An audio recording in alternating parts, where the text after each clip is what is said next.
नमस्कार दोस्तों, स्वागत है आज की इस वीडियो में। दोस्तों आज की इस वीडियो में हम बात करेंगे, जैसे कि आप लोगों को पता है कि देश को चलाने के लिए कई सारी पालिकाएं होती हैं जो मिलकर एक साथ काम करती हैं। जैसे न्यायपालिका हो गई, कार्यपालिका हो गई और नगर पालिका हो गई। इनके सबके अलग अलग काम होते हैं। आप लोगों को बताना चाहूँगा, जो न्यायपालिका होती है उसको सबसे ताकतवर माना गया है।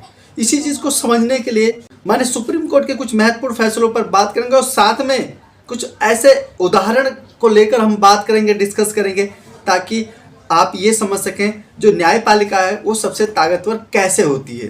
तो दोस्तों बिना टाइम को वेस्ट किए हुए वीडियो शुरू करते हैं। और आप लोग को मैं यकीन दिलाना चाहता हूँ ये वीडियो वास्तव में बहुत इंटरेस्टिंग होने वाली है। दोस्तों न्यायपालिका को सबसे स्ट्रॉन्ग यानी कि मजबूत बनाने के लिए 1971 में एक कानून पारित किया जाता है जिसका नाम होता है कंटेंट ऑफ द कोर्ट। जिसका मतलब आप ये समझ लीजिए कि कोई भी व्यक्ति या कोई भी देश का नागरिक या बाहर का भी कोई आदमी है, किसी भी कोर्ट की अवहेलना नहीं कर सकता, अवमानना नहीं कर सकता। अगर ऐसा वो करता है तो उसके अगेंस्ट लीगल कार्रवाई की जा सकती है। उसको पनिशमेंट के तौर पर जुर्माना भी देना पड़ेगा और साथ में हो सकता है उसको जेल भी जाना पड़ेगा। इसी चीज को समझने के लिए आप लोगों ने एक नाम सुना होगा, काफी समय पहले की बात है, प्रशांत भूषण का केस के बारे में आप लोगों ने नाम सुना होगा। जी हाँ, बिल्कुल आप सही समझ रहे हैं, वो प्रशांत भूषण के केस से संबंधित है, क्योंकि इससे बेहतर आपको कोई और उदाहरण नहीं मिलेगा। खास तौर पर कोर्ट की अवहेलना से संबंधित यानी कि अवमानना से संबंधित, कंटेंट ऑफ द कोर्ट से संबंधित ऐसा कोई एग्जाम्पल नहीं मिलेगा। तो दोस्तों वीडियो की लास्ट तक बने रहिएगा। जैसे कि आप लोगों से मैंने बताया कि अगर हम कंटेंट ऑफ द कोर्ट की अगर बात करते हैं तो सबसे पहले जो हमारे मन में, हमारे दिमाग में, हमारे आंखों के सामने अगर कोई केस आता है तो वो आता है प्रशांत भूषण केस।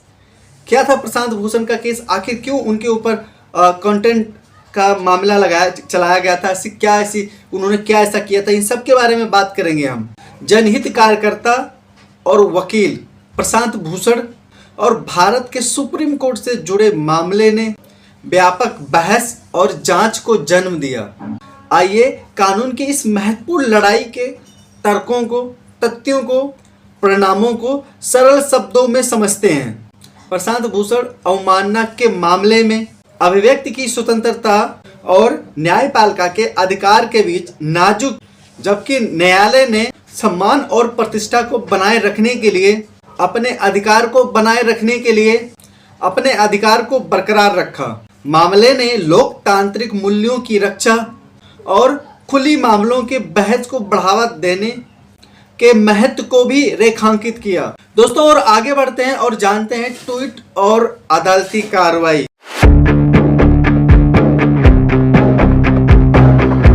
यानी न्यायालय की क्या कार्रवाई थी। प्रशांत भूषण ने भारत के चीफ जस्टिस और भारत के लोकतंत्र में सुप्रीम कोर्ट की भूमिका की आलोचना करते हुए ट्वीट पर 2 ट्वीट पोस्ट किए। अदालत ने उनके खिलाफ स्वतः संज्ञान लेते हुए अवमानना की कार्रवाई शुरू की और आरोप लगाया कि ट्वीट ने न्यायपालिका के अधिकार और अखंडता को कमजोर किया है। 22 जून 2020 का पहला ट्वीट।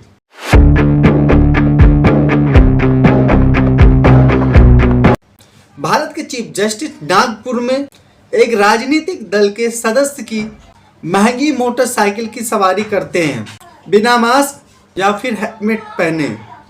यह तब होता है जब सुप्रीम कोर्ट लॉकडाउन होने के कारण से पूरी तरह से चालू नहीं होता। इससे इनकार किया जाता है कि लोगों को न्यायालय से न्याय पाने का अधिकार है। 27 जून 2020 दूसरा ट्वीट।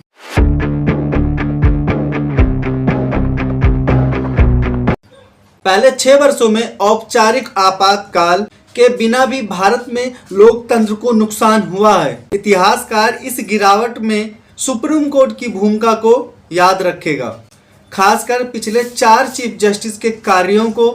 दोस्तों आप जानते हैं कि जो प्रशांत भूषण थे उनका बचाव क्या था।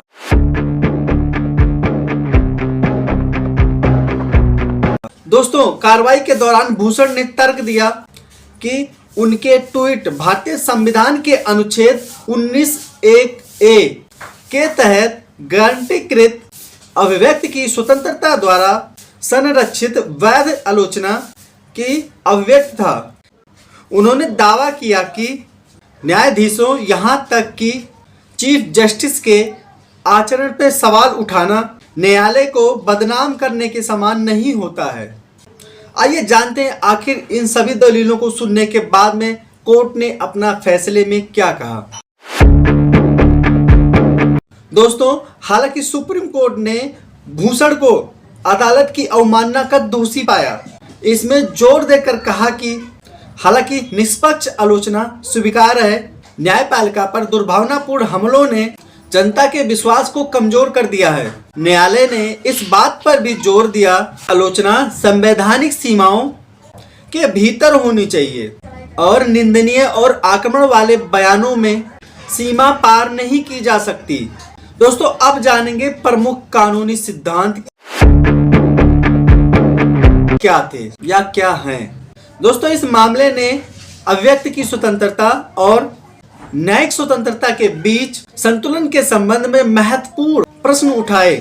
न्यायालय ने फिर से पुष्टि की, हालांकि व्यक्ति को आलोचना करने का अधिकार है, लेकिन ऐसे आलोचनाओं से न्यायपालिका में जनता का विश्वास कम नहीं होना चाहिए। विद्वान जस्टिस अरुण मिश्रा और विद्वान जस्टिस BR गवाई और विद्वान जस्टिस कृष्ण अय्यर की अगुवाई वाली 3 जस्टिस की पीठ को यह तय करना था कि प्रशांत भूषण के ट्वीट संविधान के अनुच्छेद 19(1) के तहत संरक्षित है, जो अभिव्यक्ति की स्वतंत्रता की अनुमति देता है। हालांकि ये स्वतंत्रता भारतीय संविधान के अनुच्छेद 19(2) के तहत सीमित कर दिया गया है, जो कुछ प्रतिबंध लगाता है। भारतीय न्यायालय अवमानना 1971 के अनुसार कोई भी कार्रवाई जो न्याय के प्रशासन को लांछित करती है, उसके अधिकार को कम करती है या उनमें बाधा डालती है, तो उसे आपराधिक अवमानना माना जाता है। संविधान हाई कोर्ट और सुप्रीम कोर्ट की अवमानना खिलाफ कार्रवाई करने की शक्ति देता है, भले ही उनके सीधे ध्यान में न लाया गया हो। न्याय व्यवस्था में जनता का विश्वास बनाए रखने के लिए यह महत्वपूर्ण है। न्यायालय ने अपने पिछले मामले में विद्वान जस्टिस BR गवाई और विद्वान जस्टिस कृष्ण अय्यर के द्वारा उल्लिखित 6 कारकों पर अपना निर्णय आधारित किया। इन मामलों में अवमानना की शक्ति को बुद्धिमानी पूर्वक उपयोग करना, सच न्यायिक प्रक्रिया को बनाए रखना और साथ में मुक्त भाषण को संतुलित करना, न्याय व्यवस्था में सार्वजनिक विश्वास सुनिश्चित करते हुए न्यायाधीशों को व्यक्तिगत हमलों से बचाना, अवमानना के मामलों में निर्णय लेने में विवेक का उपयोग करना, आलोचना के प्रति अत्यधिक संवेदनशील न होना और केवल अवमानना को दंडित करना शामिल है। गंभीर और आपत्तिजनक टिप्पणियों के लिए दोस्तों आइए जानते हैं इस केस का निष्कर्ष और सजा क्या था। दोषी पाए जाने के बावजूद प्रशांत भूषण पर केवल ₹1 का मामूली सा जुर्माना लगाया गया था, जो अदालत द्वारा एक प्रतीकात्मक संकेत था। ऐसे फैसलों ने न्यायिक शक्ति की सीमाओं और स्वतंत्र भाषण की सुरक्षा के बारे में और बहस छेड़ दी। दोस्तों, आशा करता हूँ ये वीडियो आप लोगों को बहुत पसंद आया होगा, तो प्लीज लाइक करना बिल्कुल मत भूलना। आप चैनल पे पहली बार आए हैं तो सब्सक्राइब करना बिल्कुल मत भूलना। फिर मिलते हैं एक नई वीडियो में। जय हिंद।